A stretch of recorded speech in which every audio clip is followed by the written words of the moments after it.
भी मैं दिग्विजय फिर से स्वागत करता हूं आपका स्कोर हाई क्लासेस के यूट्यूब चैनल पर।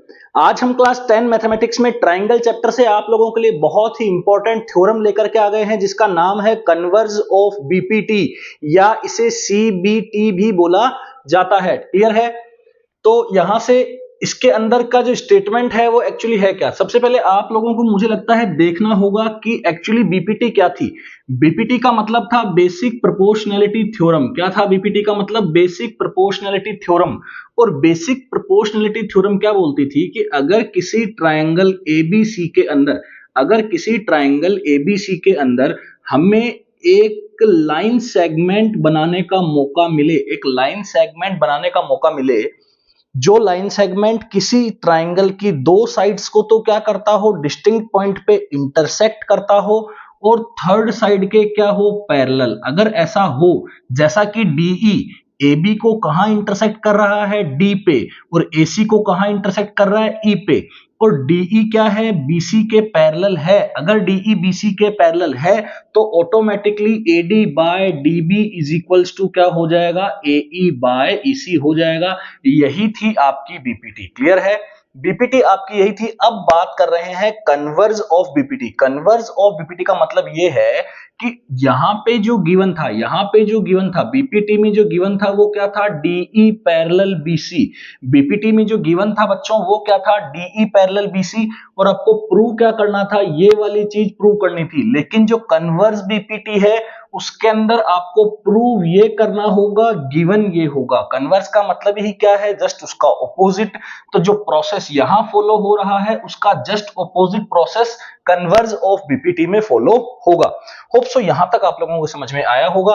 अब हम बात करते हैं यहां से कन्वर्ज ऑफ बीपीटी की थ्योरम पे। कैसे हमको क्वेश्चन भी आते हैं या फिर एक थ्योरम को कैसे प्रूव करवाया जाता है, कैसे आपको एग्जाम में जब पूछा जाए तो आपको लिख के आना है, बिल्कुल प्रॉपर वे में आपको समझाता हूं। तो स्टेटमेंट आपके पास ये वाला लिखा हुआ आएगा। ये क्या स्टेटमेंट है मैं वापस पढ़ के बताता हूं। If a line divides any two sides of a triangle in the same ratio. समझ गए? जो सेम रेशियो बीपीटी में हमने प्रूव किया था वो यहां ऑलरेडी गिवन है कि सेम रेशियो में डिवाइड करता है, तो लाइन को पैरेलल बताइए। होप सो यहां से समझ में आ गया होगा। यहां से गिवन क्या है कि एबीसी के अंदर एक डीई इंटरसेक्टिंग लाइन है। एबी को डी पे कट करती है, एई को एसी को सी पे कट, एसी को ई पे कट करती है, और यहां से AD by DB equals to AE by EC है, AD by DB equals to AE by EC है। ये गिवन है, लेकिन फिर भी हमसे पूछा जा रहा है कि आप डीई को बीसी के पैरेलल बनाइए। हमसे पूछा जा रहा है कि डीई को बीसी के क्या बनाइए, पैरेलल। तो अब देखो यहां तक तो समझ में आपको आ गया है, यहां तक तो समझ में आ गया कि भैया बीपीटी क्या थी और कन्वर्ज बीपीटी क्या है। क्लियर है? अब आपको यहां से इसके प्रूफ को समझना है, तो प्रूव करने से पहले आप यहां पे कर लीजिए एक छोटा सा कंस्ट्रक्शन। क्या कर लीजिए? कंस्ट्रक्शन। आप ऐसा कंस्ट्रक्शन कीजिए कि यहां से एक डीई डैश बनाइए। क्या बनाइए? DE dash. इट में भी ई डैश ई के ऊपर भी हो सकता है, ई डैश ई के नीचे भी हो सकता है, कोई प्रॉब्लम नहीं है। लेकिन आपको जो डीई डैश बनानी है, आपको वो बीसी के क्या बनानी है, पैरेलल। मतलब अपने आप को ये गिवन देना है, मतलब कंस्ट्रक्शन में हमें कुछ ऐसा करना है।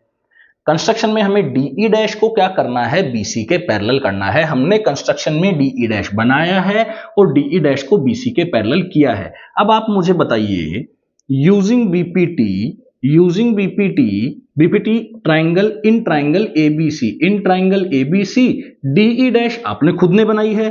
डीई डैश क्या है, बीसी के पैरेलल है। इसका मतलब यहां से क्या होगा, AD by DB is equals to AE dash by E dash C. अगर डीई डैश बीसी के पैरेलल है तो AE dash by E dash C equal होगा एडी बाय डीबी के। इक्वेशन नंबर 1 समझ में आया? यहां तक बहुत आसान है, बिल्कुल आएगा, क्यों नहीं आएगा। ठीक है, आ गई बात समझ में यहां तक। लेकिन if you see the given value, अगर आप गिवन वैल्यू को देखते हैं, क्या है गिवन वैल्यू? गिवन वैल्यू है AD by DB. Given value क्या है, AD by DB is equals to AE by EC. ये तो आपको AD by DB AE by EC के गिवन है ना भाई, साफ साफ बोला, यही तो बोला है कि जो AD by DB AE by EC के इक्वल है। तो यहां से इसे इक्वेशन नंबर 2 दो, तो from equation 1 and equation 2, equation 1 और इक्वेशन 2 से देखो A D by D B A E dash by E dash C के इक्वल है, यहां A D by D B A E by E C के equal है।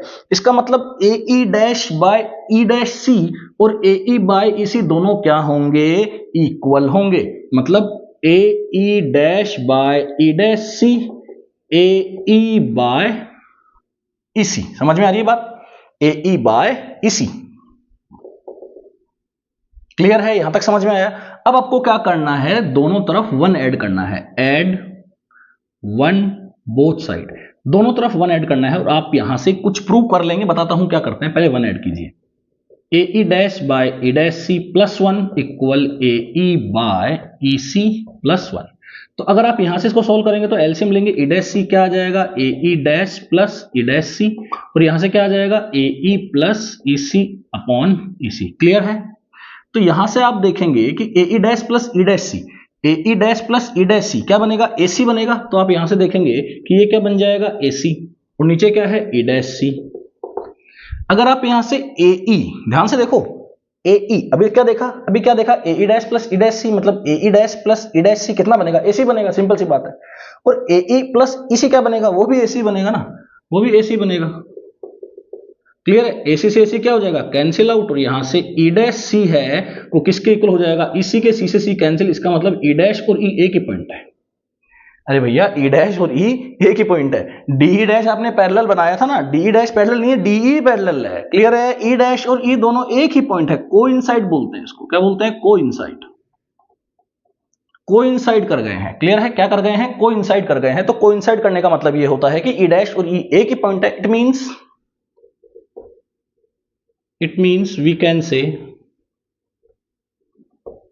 DE parallel to BC। यही हमको क्या करना था बच्चों, प्रूव करना था। होप सो आप लोगों को ये छोटा सा वीडियो पसंद आएगा या आया होगा। अगर आप लोगों को ये वीडियो लेक्चर अच्छा लगा, कुछ सीखने को मिला, प्लीज इनको शेयर कर दीजिए, कुछ ऐसे बच्चों को शेयर कर दीजिए जिनका बेसिक कमजोर है और जो मैथ्स में प्रॉब्लम फेस करते हैं। Thank you so much, keep watching.